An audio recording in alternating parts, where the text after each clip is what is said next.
Welcome back to Deep Dive on the Starseed Films YouTube channel. We're so glad you've joined us again, and if this is your first time here, welcome to the journey. Deep Dive is where we unpack the wisdom of the world's greatest spiritual minds, from the mystics of the East to the metaphysical pioneers of the West. Each episode, we take a powerful book or material and distill it down to its golden essence. So you don't just read it, you receive it. Yeah, think of it as a spiritual download of deep universal truths into clear, grounded insights you can use right now. This is where the timeless meets the now. Let's dive in. Imagine a secret history of humanity. Yeah. A story so radical that ancient myths and advanced science aren't just intertwined, but maybe they're actually one and the same thing. Yeah, like what if the gods we read about weren't, divine beings from up high, but actual extraterrestrial colonists? Exactly. Technologically advanced ones who literally engineered our species. It's a really mind-bending question, isn't it? It kind of forces you to rethink the most basic things about where we come from. Absolutely. Suggests our existence might be way more deliberate than just, natural evolution. So today, we're taking a deep dive into this really extraordinary document called Inanna Returns. Right. And it offers this radical first-person account from Inanna herself. She claims her family, the family of Anu, created us, humanity, shaped our DNA, guided our evolution, or maybe our lack of evolution, for millennia. Our mission today is really to unpack Inanna's story. It's quite a narrative, spans, 500,000 years? Yeah. From their arrival on Earth, their often messy family stuff, the big interventions, right up to a modern mission to sort of wake up our hidden divine genes. We're going to sift through all this, pull out the key points, and, explore what it might mean for us today. Yeah, get ready for some pretty surprising claims and a perspective that'll definitely give you something to chew on. Okay, so let's dive in. Where does this incredible story actually begin? Well, according to Inanna, it starts over 500,000 Earth years ago. Her family, the Pleiadians, arrive on what they called Terra, that's Earth. Terra. Okay, and what did she say brought them here? You mentioned it wasn't just sightseeing. Sounds like their reasons were maybe more practical, less godly. You've hit it exactly. She's surprisingly frank about it. It wasn't about benevolence or curiosity. It was basically survival. Survival. Yeah, their home planet, Nibiru, which she describes as this artificial world on a huge 3,600-year orbit around our sun, was in trouble. Its atmosphere was collapsing. Why? What happened? Apparently, their own radiation wars had wrecked it. So they were desperate. They needed gold. Gold? Why gold? They'd figured out it was vital for shielding their atmosphere. And guess what? Terra, our Earth, had loads of it. So it wasn't some grand cosmic plan. It was resource extraction. Pretty much. It paints a picture of this, super advanced race that was also kind of flawed and facing problems they created themselves. That definitely casts their arrival in a different light. She also describes them physically, right? Like the blue skin. Yeah, beautiful blue skin, she says. Because of high copper in their blood, which helped protect them from cosmic radiation. Interesting detail, huh? Very. And beyond looks, what about their, personality? Because that seems important for what happens next. Oh, hugely important. She says they were naturally curious, enthusiastic, but also driven by this mix of love of adventure, love of power, and love of play. Love of play. That sounds a bit ominous considering. It is, frankly. That playful but powerful nature meant they often acted on impulse, driven by their own desires, their own family drama, without much thought for the consequences on, anyone else they ran into. And this love of play, plus needing gold, led straight to maybe the most controversial part of this whole story, the creation of humanity. Right. Initially, their own astronauts, the Anunnaki, they were the ones doing the hard mining work. But they weren't happy about it. Not at all. As Inanna tells it, they got seriously disgruntled. I mean, imagine these advanced beings doing back-breaking, repetitive mining for centuries. Yeah, I can see that causing issues. They rebelled, demanded a different solution. And that's where two key figures step in. Inanna's great-aunt, Ninhursag, A mother goddess. that's her, a brilliant geneticist and physician, according to Inanna, and Enki, who was a master engineer, Anu's son, but with a twist, his mother was apparently a dragon princess, so Enki described with, a tail and pointed ears. Whoa. Okay, so that hints at some interesting genetics even within their own family. Definitely. Maybe some playful experimentation there, too. So these two, Ninhursag and Enki, they step up to solve the labor problem. And their solution was us. Well, yeah. They started experimenting with the local species here on Terra. Inanna's account says they took the DNA of Homo erectus, a creature she claims could communicate telepathically with animals, really connected to Earth. Okay. And they combined that DNA with Pleiadian genetic material. The result: the first human, or Lulu, born from Enki's wife, Ninki. A Lulu. Yeah. And what was the key design feature here? Here's where it gets really stark. The Lulu was designed to be smart enough to follow orders, to do the work, Good. but not smart enough to think for itself, not smart enough to question or rebel. That wasn't an accident. Yeah, Inanna's clear. It was deliberate genetic engineering, create compliant workers, and as she puts it quite bluntly, playthings. Playthings, wow. And she stresses that we humans carry these Pleiadian genes. Our DNA is forever mixed with theirs. But, and this is crucial, some key parts, which she calls our divine genes, were deliberately switched off. Unplugged is the word she uses. Unplugged to make us easier to manage. Exactly. Easier to control, less likely to challenge them. So our very existence in this telling is a product of genetic modification for their convenience. Not exactly the Garden of Eden story, but what was the real cost of unplugging those genes beyond just making us compliant workers? That's a huge point. Inanna implies it wasn't just about stopping rebellion. It was a deep suppression of our natural abilities. Like what? Our intuition, our full creative power, maybe those telepathic skills our Homo erectus ancestors had, our direct line to, higher consciousness, the planet itself. It basically put humanity in a kind of spiritual and intellectual deep freeze. Making us easy targets for control, basically. And maybe preventing us from ever realizing our own true potential. This unplugging, she suggests, is why we struggle so much with things like self-worth and sovereignty even today. It's the root limitation. So you've got this family, the Pleiadians, with this love of play, prone to power struggles. It doesn't sound like a smooth operation down here on Earth. Definitely not. And their own society had some, let's say, unconventional norms, too. Like what? Well, Inanna talks openly about sibling marriages, like Anu, the leader, and his consort Antu were sister-wife. Multiple partners were common, and she describes their view of sexual union as really sacred, a pure force of energy for creation. Not loaded with the shame and guilt she says was later forced onto humans. Interesting contrast. She almost implies our taboos were manufactured. That's the implication, yeah, like a deliberate distortion. Inanna herself set up these temples of love. What were those about? She insists they weren't just about sex. They focused on female empowerment, dance, and these Pleiadian mysteries, which sound like deep spiritual teachings about consciousness, energy, love as a creative force, kind of like Earth's own ancient wisdom traditions, maybe. Samkhya, she mentions. Right, connecting consciousness, energy, love. She saw these temples as places for generating energy, spiritual connection, not just hedonism. But even with these high-minded ideas, the family drama was intense, wasn't it? Especially the rivalry between Enlil and Enki. Oh, that was central. Enlil was Anu's official heir, described as rigid, serious. Enki was more flexible, apparently really loved Terra, and importantly, had a soft spot for the Lulus he helped create. And that conflict shaped everything. Constantly. It was this ongoing push-pull between these two powerful half-brothers. Their rivalry dictated so much of what happened on Earth. And Inanna herself wasn't just a bystander, right? She made some big moves. She was ambitious, definitely headstrong. Famously, she seized the divine Mies from Enki. Mies, what were they? Not just objects. Think of them like a cosmic database, a technology that transferred universal knowledge blueprints for civilization, tech specs holographically instantly. Whoa, so getting those gave her enormous power. Immense power, power to create civilizations practically overnight. And she did. She's credited with building cities like Mohenjo-Daro and Harappa, shows how quickly things could change with their tech. But this rivalry, it wasn't just about building cities. It led to disaster, too. Like the Great Flood. Yes, the flood story we see in so many cultures. According to Inanna, that was Enlil. He was apparently disgusted by the growing Lulu population, saw them as getting out of hand, maybe too chaotic for his liking. So he decided to wipe them out. Ordered their destruction via a massive flood. His rigid nature couldn't handle the perceived messiness, maybe? But Enki intervened. Yes, Enki, loving his creations, secretly saved some humans. He couldn't openly defy Enlil, so he apparently spun this whole divine plan narrative to kind of smooth things over with his brother. Incredible.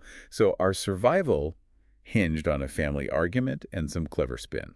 That's the picture she paints. Shows the sheer capriciousness of these gods and how humans were just caught in the middle of their squabble. Well, your constructions, like the Great Pyramid at Giza the Akur, she calls it, that wasn't just a tomb, was it? Not according to Inanna. It was a seriously sophisticated piece of technology, a natural energy collector, boosted by their tech. How did it work? It apparently tapped into plasma from solar winds, magnetism from Earth's core, focused it all into this powerful vortex. Using what? Singing stones. Crystals like amber, ruby, sapphire, others maybe we don't even know, each tuned to specific frequencies. And the capstone, always gold, not just for looks, but as a transducer. It was a massive power plant. A living power plant and a weapon. Seems like it. Inanna used it herself. She trapped Marduk, Enki's son, and her big rival inside the Akur. Hoped he'd die, a ghastly death, as she puts it. Marduk. He becomes important later, doesn't he? Hugely important. But this incident, trapping him in the pyramid and other reckless acts, using weapons like the Gandiva radiation weapon that caused deadly fallout. That got them noticed by higher powers. Exactly. This wasn't just internal drama anymore. They were making waves, dangerous ones. It attracted the attention of the Council of the Intergalactic Federation. The Intergalactic Federation. Okay, things just got bigger. Yeah. The council wasn't pleased. They accused the Pleiadians, Anu's family, of breaking fundamental universal laws. Like the law of non-interference. Precisely. By messing with human DNA, creating us as laborers, and then waging their destructive wars here, they were endangering not just Earth, but potentially other worlds too. So what did the council do? They imposed a major consequence. They erected the Wall. A literal wall. No, not physical. An invisible frequency barrier around Earth. What does that do? It was like cosmic karma. It choked the Pleiadians' creativity, cut off their easy access, caused stagnation for them. It mirrored what they'd done to humans by unplugging our genes. Wow, so it limited their direct interference. Yes.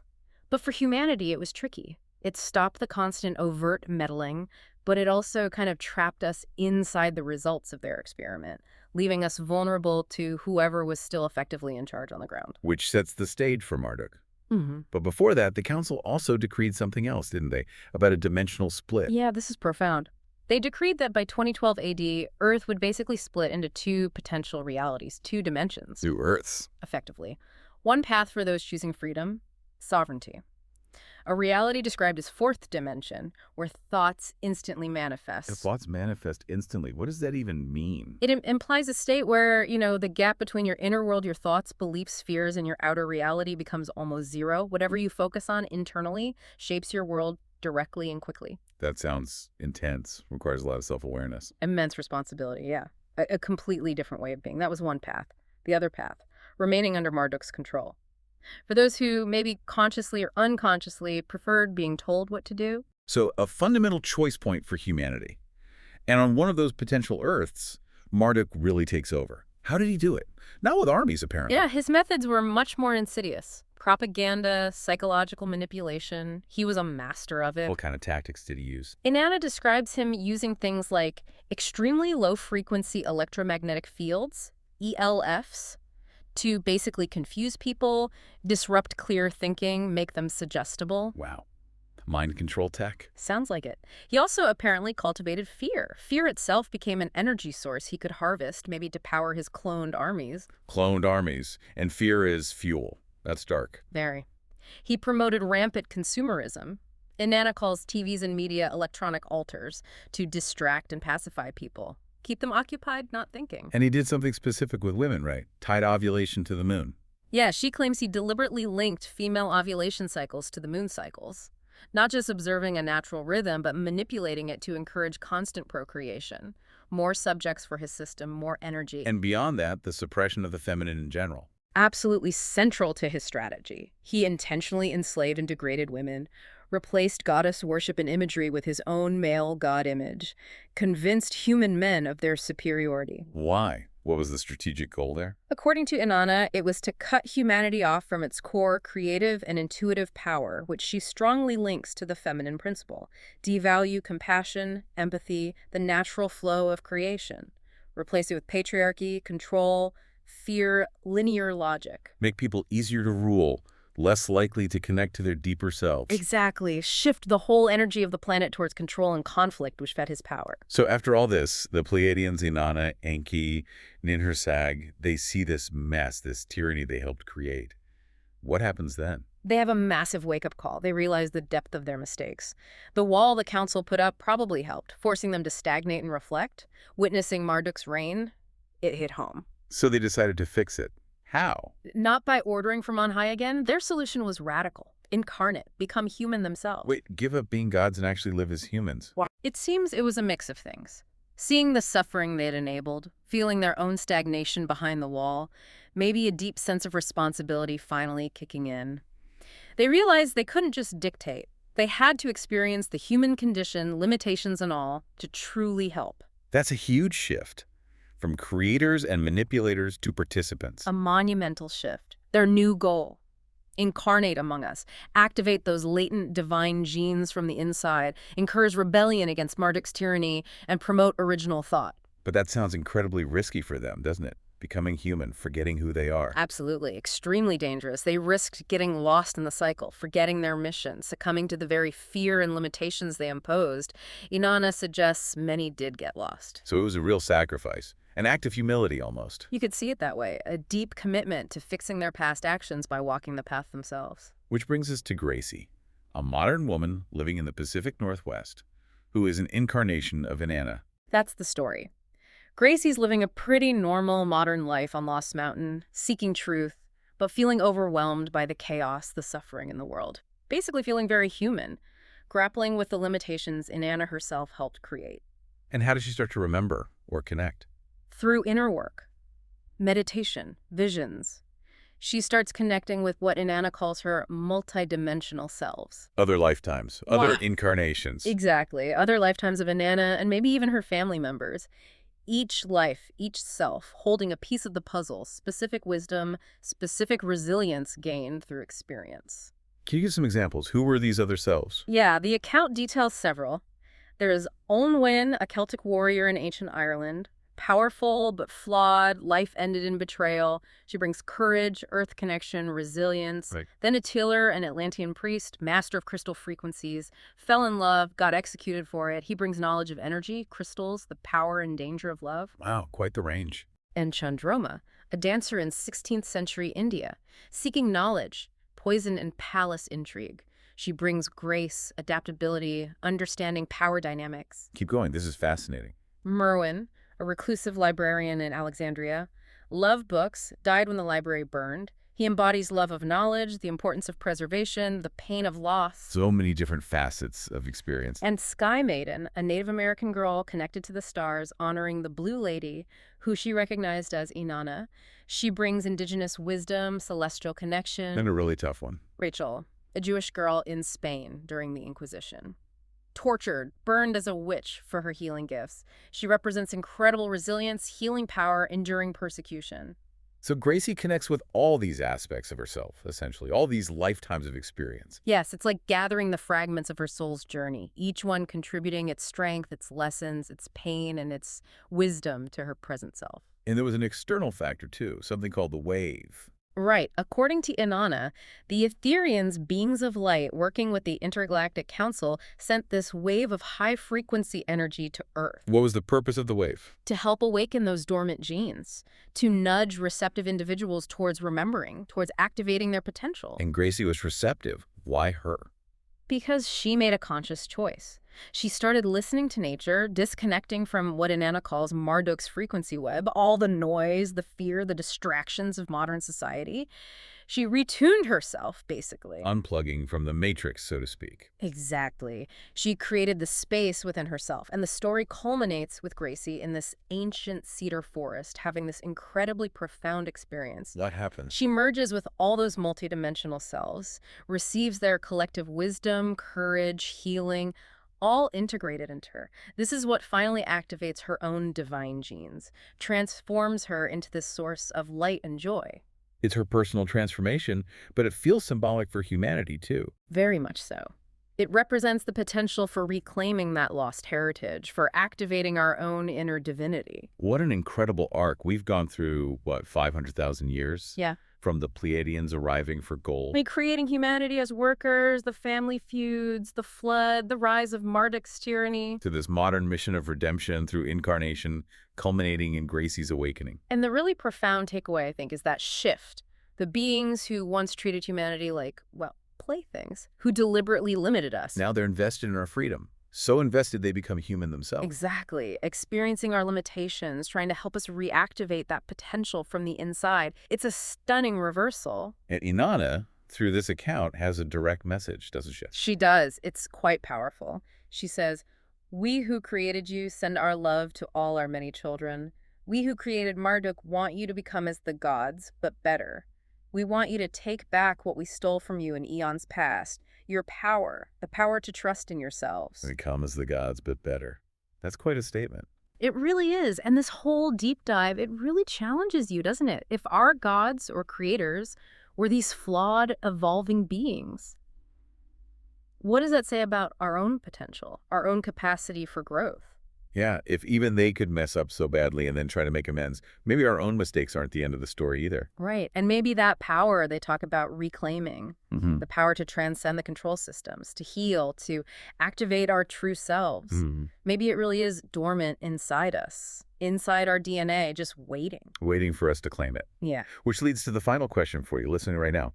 If that power is real, if it's waiting within you, what would you do with it? Yeah, what small step could you take, maybe even today, to start unplugging from those old frequencies, that old programming, and start trusting in yourself, reconnecting with that inherent power? Something to definitely think about.